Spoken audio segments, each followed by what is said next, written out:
So welcome back. If you're in the market for an R or M series tractor, I have experience with several different John Deere 4 series models. You may want to watch this video. This is my 5-year review and we're going to go over the good and the bad. But today we're going to be talking about the 4066. So this is my 5-year review. We just hit 5 years and 1 month and I have just under 900 hours on this tractor right here. Now I'm going to go ahead and start by saying you're going to hear me probably talk about more negatives than positives. Some of these are just minor gripes and personal opinions. Obviously, those didn't outweigh the good because, well, I still have the tractor. I never got rid of it. But we're going to be open and honest with this review right here because these are one of the most expensive tractors that you can buy, at least as far as compact tractors go, and they've only shot up by thousands more since I bought mine. All right, so out of 5 years and 900 hours of service, there have been a few issues. So let's dive right into those. First and foremost, one of the issues that I've had that's been a reoccurring problem is my fuel sending unit or fuel gauge itself. At times it'll hang up in the tank and I have no idea what my fuel level is in the tractor. It's actually been hung up for the last week, but I did a lot of bounce around working in the field yesterday and lo and behold, it has started back working. This has been kind of a constant thorn in my side and probably my most reoccurring problem. I don't know what's going on with the fuel tank in here with the fuel sending unit itself, but obviously there must be a float or something that's hanging up. And I've actually run out of fuel 3 different times as a result, and it's always when I'm on the back side of the property. It'll show sometimes that I have 3/4 of a tank or 1/4 of a tank and I'm dead on empty. So that's worth mentioning right there. I have not tore the wheel and tank and all out to try to address the problem because it's a relatively big job, and I just try to make sure here lately that I keep my tank topped off. As far as another issue that I have had, up in the roof there is dual blower motors on either side for your AC unit. Not long after owning this tractor, I had one of those blower fans or blower motors itself go out. Luckily, I was able to find that fan on Amazon for a little over $100, saved myself a pile of money. And I made a video taking the roof of this tractor completely off, changing that blower fan out. That was hundreds of hours ago, and I've had 0 issues since. Actually, one of my biggest concerns, being down here in Florida, I need AC so bad, and the AC has been my biggest concern with this tractor. However, I can say, as far as that blower motor goes, that's the only repair I've had to do to it. Now let's dive into the cooling capacity because that's one of my gripes with this particular tractor right here. So if we come up in the cab and you take a look at the very basic AC controls right there, we have AC, cool and heat, 3 different fan speeds. And that button on the left just turns the AC off and on. You'll notice there is no recirculation feature. That's a big gripe for me. Now there is a little vent right here where some air naturally pulls back in and blows across the AC condenser that's up here in the roof. You change the filter from the outside. But there is no option in there to flip a button like you do in a vehicle and just recirculate cold air from inside of the cab. There's a filter behind this housing and it's always pulling nasty, dusty air from the outside. So what does that mean? On extremely hot days like today, you can see I'm pouring sweat already this morning.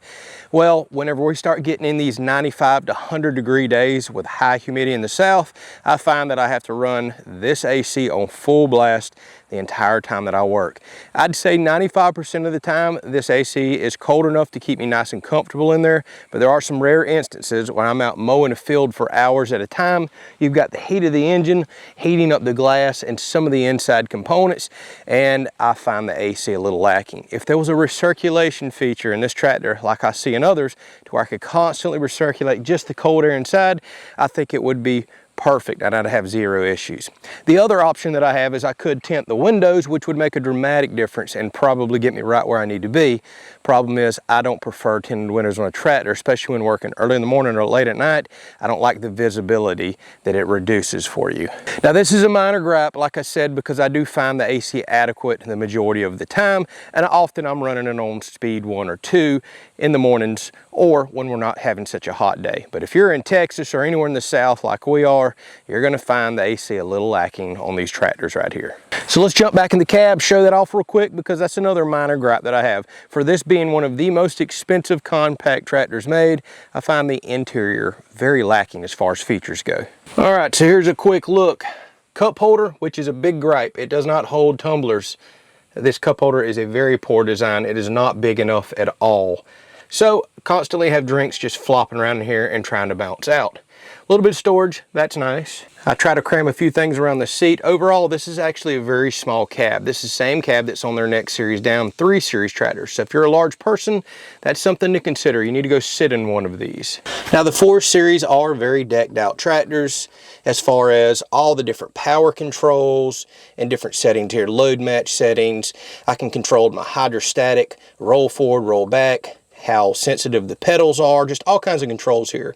I really do like the 4 Series loaded features. You get more features in a 4 Series tractor than you do a 5 Series John Deere. Then you have some basic controls like work lights and wiper blades, things such as that. That's it. These don't really come decked out unless you get added features. Here's the dash itself with all your light controls and your diesel particulate filter, because this tractor does have regen. Very basic dash that'll tell you a few minor things.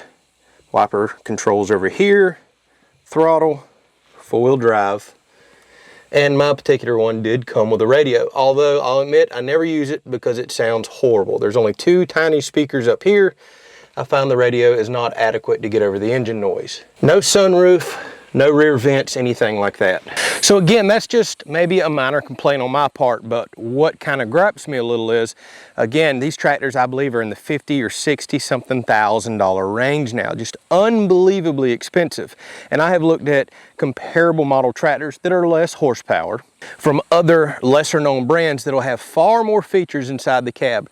Air recirculation features, side vented windows, larger cabs, more controls, all kinds of stuff that come factory standard. That's something I would love to see John Deere offer, especially as much as you're paying for these tractors right here.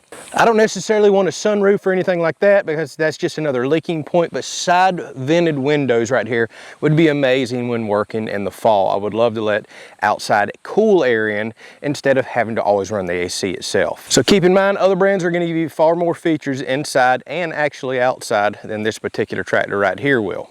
One other minor gripe or complaint that I've had since the day I bought this tractor, see how this door holds open? It has a gas strut right here. But if we come around to the passenger side, they decided to cheap out and not include any way to hold the door open.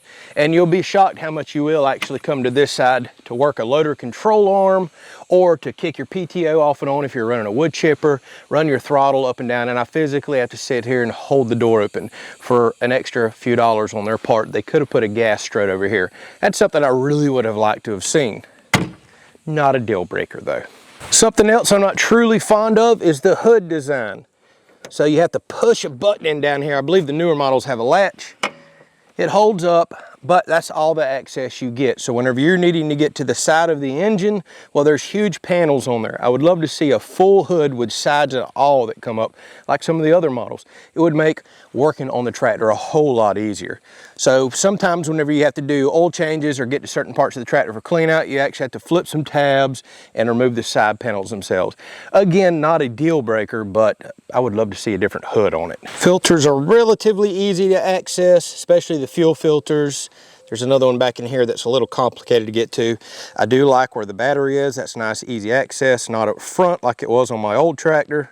Now let's talk about 2 issues that I've had. One actually required a trip to the shop, which I will go ahead and say, only 1 trip to the shop in 5 years and 900 hours. I'm quite pleased with that. And that's on that emission system on here. Sadly, all new tractors of a certain horsepower or larger require Tier 4 emissions with a diesel particulate filter. Just think of it like a big catalytic converter. This one happens to use diesel. It injects in there to burn the carbon out of that filter itself. Luckily, after 900 hours, I haven't seen any major issues with that system, except I had a sensor go bad. And luckily, I found out when I carried this tractor to the shop, even though this wasn't long ago, although my bumper-to-bumper warranty had long since been out, there was an extended emission warranty on the tractor that I had no idea about, and they fully covered the sensor right there. It was just a temperature sensor on the emission system itself. That is the only issue I've had. Now let's talk about regen. Well, if you idle this tractor a lot or don't run it much above, say, 15 to 1600 RPMs, you're going to be regenning often. However, if you do run it high and do a lot of mowing and heavy work like I do, that tends to keep that diesel particulate filter cleaned out, and I may go 25, 50, 75 hours before it goes into a regen. And the good thing about the regen is, too, if you're working at low RPM, you need to bump it up, but if you're working at really high RPM, like say in mowing, the regen gets done a whole lot quicker. If you're going to let this just sit here here and idle through a regen, you're talking up to 30 minutes. Now, I don't know that that's John Deere specific. There's plenty of other tractors out there that have the regen process. How long they take, I do not know, but I was highly concerned about the regen system on this, and if I was gonna have to spend big dollars or have major problems with it. Other than one little sensor that was completely covered by the factory, I'm pleased to say I've had no other issues with the regen process. Now on to something very disappointing. Look at my fender, completely cracked. Watch this. There is just no support underneath this fender. As a result, when you're bouncing over fields, because there is a full section of this fender removed right here for these buttons, well, it cracks and it cracks and it goes and it goes. Luckily, the crack has stopped there. I haven't seen it get any worse. I'm actually about to get a plastic welding kit and try to weld this from the inside and put this back together and stop this crack from happening. This either must be a known problem or John Deere didn't like the location of these controls, because I noticed the year model after I bought mine, the controls have been moved. I think it's somewhere over on the inside over here. So either they figured out that was a known issue of cracking in the fender because there's too much plastic removed, or again, they moved the buttons for convenience. Probably a minor gripe, because I know there's safety implications to this, but when you compare this tractor to a lot of other ones in its class, it does not have very high loader lift capacity. A little over 2,000 pounds, although I have seen this tractor right here lift more than that. It really can. And I guess that's a good thing. That takes all the stress off the front axles, keeps you from tipping. Keep in mind this is a compact tractor, but those times when you wish you had just a little extra lifting capacity, other brands do offer it, but it does come with some risk of safety to the tractor. So they're probably being very smart by keeping the loader lift capacity where it's at. I'm sure that's been all engineered in. All right, so I know what you're thinking, man, you've sure picked this tractor apart and beat it up right. Well, obviously there's some good to this that justified me paying the money I did up front for this particular tractor and for keeping it around. So first and foremost, this was the most powerful compact tractor made up until recently, when they just come out with a 4075. Just this model upgraded to 75 horsepower. And I wanted the extra horsepower for the PTO. I do a lot of mowing and I run through heavy, thick grass constantly, and PTO horsepower is everything to me. Now, if you're shopping for a tractor, I want to go ahead and let y'all know, this is actually too much horsepower for a compact tractor. Weight is key with tractors. A lot of people focus on horsepower, they forget about weight. Forward momentum, the inertia. Think of ground engaging equipment. You don't want a light tractor.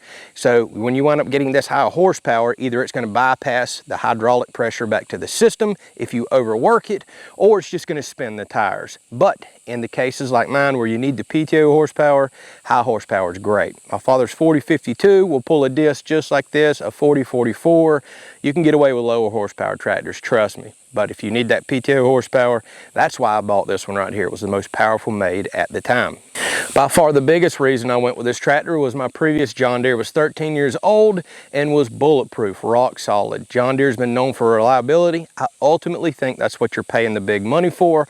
All the engineering, all the metal, all the casting, the gears, everything, they seem to have it figured out. Plus their hydrostat drive systems seem to be very reliable as well, especially with some of the mechanics that I've been talking to in this industry. So that was probably my biggest deciding factor to go back with a John Deere, because well, my other one treated me so well. Now there are some nice features like the air ride seat, which comes standard on a 4066R cab model. You can upgrade that feature on a bunch of other ones. I highly recommend that air ride seat. Night and day difference over the seat I had on my last open station John Deere. Really helps when going over rough terrain. Cruise control, the power match, the load match features that I showed you inside on the console, those are really nice. You can throttle up and down just like a car. You don't have to rev it up on the dash. Whenever you get your tractor in a bind or in a situation where it's really bogging down in the field, say pulling a heavy set of disc, you can turn on a power match or load match feature, which will rev the tractor up. It just really kind of takes care of everything for you. I really do like those features. All the way down to I can control how much the tractor rolls forward and reverse whenever I let off of the hydrostat pedals. That's really nice, especially if you're doing a lot of loader work and you don't want to jar or drop something out of the loader itself. So there's some really cool features in here. All right, so speaking of some really cool features, something I love about the John Deere R Series models, these buttons, remember where the big crack was right here? Well, they actually drive the tractor forward and reverse while I'm outside of the tractor. You can probably see the flashing lights up here. What you have to do is put the emergency brake on the inside, go to low range, throttle down, and flip a button on for these to work. That makes it so where it's nice and safe and the tractor really doesn't move fast at all. So if I'm hooking up to an implement, I can press one button and go forward, watch the tractor tire. See how the tractor's driving forward right now? It'll actually drag an implement out of the way, or I can turn and go back. See, we're moving backwards. There's also a knob back here to raise and lower your 3-point arms. Again, this makes hooking up a breeze. So I can rotate this dial, raise my 3-point up, down. That's really important. A lot of people are going to say, hey, why don't you get a quick hitch system? And I may get one of those, but you're still going to find often there's times you're getting off the tractor, adjusting your top link, raising your equipment up, centering it, adjusting your lower 3-point arms in and out, locking them in and out. So there's still a lot of times you got to get off your tractor. This makes hooking up an absolute breeze. I love, love, love that feature. What a lot of people don't know about these 4 Series John Deeres is they went to a planetary gear set in the rear axle. That's what a lot of your major heavy equipment uses. That's a really, really nice upgrade and worth justification in my mind to move on up to a 4 Series tractor, say over a 3 Series. And I came from a 3 Series tractor. They're also quite a bit more narrow. The 4 Series gets a lot wider on you. My last 3 Series would feel a bit tippy, especially on side hills or when doing a lot of loader work. I do not feel that way at all in this tractor right here. As odd as this may be to say, I love the joystick location and the way it feels. It's like a fighter jet handle right there. Best feeling joystick I have ever worked with, and I use my loader a lot. So let's talk about one more huge negative and wrap this up. No rear remotes on this tractor. It also did not come with a third function to work a grapple. I had to install that valve in there myself, the button and switch that you see running down out of the joystick right there. All of these hose sets that goes up to the front, every bit of that was quite expensive. So that's absolutely worth mentioning. Even with these tractors costing some of the figures I gave you earlier, extremely expensive, well, they don't come standard with a third SCV, they don't come with rear remotes, all that is add-ons and very, very expensive. For example, I went and bought the John Deere hydraulic kit and switch right there, and by the time I did the hoses, the valve, everything else, it was about $1,800 to $1,900 my cost. I did all the labor. You can double that figure if I'd have carried it to the shop and had them tear everything apart to do that. Very expensive. And you're probably looking for close to that figure to do rear remotes on the rear of the tractor. Whereas a lot of comparable model tractors from other brands already come with both those valve sets included as standard features. That's something to really keep in mind when you're shopping around. All right, so let's wrap this video up. I have tons of videos on the channel if you want to see this working, plus other reviews and all. But 5 years in, been relatively reliable. Couple minor issues you've seen that I mentioned today. That's the whole reason I buy John Deere and spend the extra money. I truly feel like this tractor is going to keep me in the field, keep me working, and that's where I want it to be, here at the property working, not back at the shop. This tractor has a tremendous amount of power for a compact tractor, and it can do a lot of stuff. The other really, really big benefit there for me, and probably one of the bigger reasons I bought it. Had there been another brand out there with this much horsepower, with all those extra features for less money that I talked about, I may have tried it. But keep in mind, I had such good service out of my last John Deere, and I wanted the power of this one. It was kind of a no-brainer for me. Some of the other minor gripes I mentioned, y'all could probably easily look over, but hey, if there's some of those features that you really, really want, keep that in mind. Go make sure you price out one of these tractors with all those features, and then go price out a comparable brand as well. If I have any other issues, I'll be sure to bring it up as I continue to work this tractor and put more hours on it. Thus far, I'd say I'm very pleased with my purchase, and as hot as I am right now, I can say I love, love, love having a cab tractor down here. Do I miss an open station? Yeah, when working in the woods and mowing trails and doing other things, for sure. But the majority of my work is out here in the blazing sun, and I love having this cab tractor right here. All right, plenty more tractor content coming up here in the future on the channel. Lots of work going on with this right here. Drop a comment, ask any questions that you may have about it. We'll catch you on the next video.